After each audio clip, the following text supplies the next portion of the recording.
دوستو، آج میں آپ کو ایک ایسا سچا واقعہ سنانے جا رہا ہوں جس کو سننے کے بعد آپ کے ہوش اڑ جائیں گے۔ چند سال پرانی بات ہے کہ ایک پاکستانی جن کا نام آصف تھا، عمرہ کرنے کی غرض سے مکہ مکرمہ گئے۔ جیسے ہی ان کی پہلی نگاہ خانہ کعبہ پر پڑی تو ہر مومن کی طرح وہ بھی اپنے آنسوؤں پر قابو نہ پا سکے۔ ان کے دل میں بھی ایک جذبہ تھا کہ کسی طرح حجرہ اسود کا بوسہ لے سکیں۔ اسی غرض سے وہ حجرہ اسود کی طرف بڑھے۔ وہ آہستہ آہستہ آگے بڑھتے جا رہے تھے اور حجرہ اسود کے کافی قریب پہنچ چکے تھے کہ آصف نے ایک شخص کو دیکھا جو منہ میں کچھ بڑبڑا رہا تھا اور حجرہ اسود کو ہاتھ لگانے ہی لگا تھا کہ ایک دم سے وہ زمین پر گر گیا۔ اس آدمی کی حالت غیر ہو گئی۔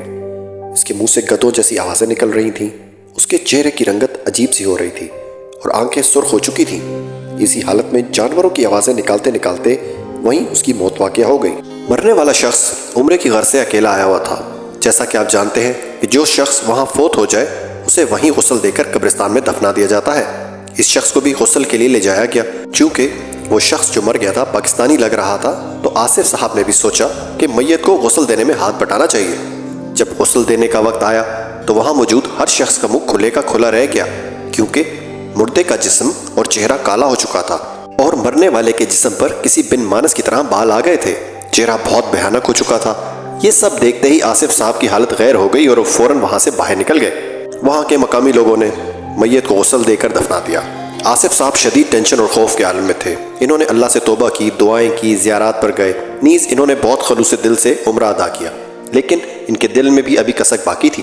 وہ جاننا چاہتے تھے کہ یہ شخص کون تھا جس کو اللہ نے اپنے گھر بلا کر اتنی اذیتناک موت دی۔ آصف صاحب اس ہوٹل پہنچ گئے جہاں پر مرنے والا رہائش پذیر تھا۔ وہاں جا کر انہوں نے اس کا ایڈریس نکلوایا تو پتہ چلا کہ پاکستان میں کسی پنجاب کے گاؤں کے رہائشی تھے۔ آصف صاحب جب پاکستان پہنچے تو سوچا کہ اب جا کر دیکھنا چاہیے اور معلوم کرنا چاہیے کہ وہ شخص کون تھا اور کیا کام کرتا تھا۔ وہ دیے گئے ایڈریس پہ پہنچے۔ گاؤں والوں کو جب نام بتایا تو انہوں نے اس کے گھر کا پتہ بتا دیا۔ آصف صاحب تانگے میں بیٹھے اور ایک گلی کے باہر تانگے والے نے اتار دیا۔ گلی اتنی تنگ تھی کہ وہاں انسان صرف پیدل ہی جا سکتا تھا۔ جب آصف اس کے گھر کے قریب پہنچے تو دیکھا بہت سی عورتیں اس کے گھر کے باہر کھڑی ہیں۔ مزید آگے جانے پر آصف کو بہت کچھ سمجھ آ چکا تھا کہ مرنے والا کون تھا اور کیا کام کرتا تھا۔ گھر کی دیواروں پر عجیب و غریب کلمات اور تصاویر نقش تھیں۔ لکڑی کے پرانے دروازے پر لوہے کی زنجیر لٹکی ہوئی تھی۔ دروازہ کھٹکھٹایا۔ اجازت ملنے پر اندر داخل ہو گئے۔ آگے ایک کمرہ تھا۔ جب آصف اندر کمرے میں داخل ہوئے تو اس کے اوسان خطا ہو گئے۔ کیا دیکھتے ہیں کہ ایک شخص بیٹھا ہے، سامنے آگ جل رہی ہے اور وہ اس آگ میں قرآنی آیات کے نسخے جلا جلا کر پھینک رہا تھا۔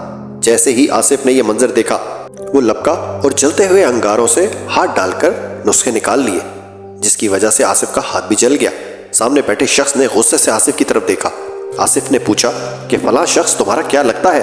تو اس نے جواب دیا کہ وہ میرا بھائی تھا، چند دن پہلے عمرے پر گیا تھا۔ وہ اتنا نیک تھا کہ وہیں اس کی موت ہو گئی اور وہیں اس کو دفن کر دیا گیا۔ یہ سب سننے کے بعد آصف نے تمام لوگوں کے سامنے حقیقت بیان کر دی کہ کس طرح اس شخص کی عبرتناک موت واقع ہوئی۔ آصف نے ان کو بتایا کہ وہ بھی عمرے کے لیے وہیں موجود تھے اور اس کے بھائی کو غسل دینے میں بھی شامل تھے۔ یہ قصہ سننے کے بعد وہاں موجود تمام عورتیں توبہ توبہ کرنے لگیں اور چلتی بنی۔ اس شخص کا بھائی ایک عجیب کیفیت کا شکار ہو چکا تھا۔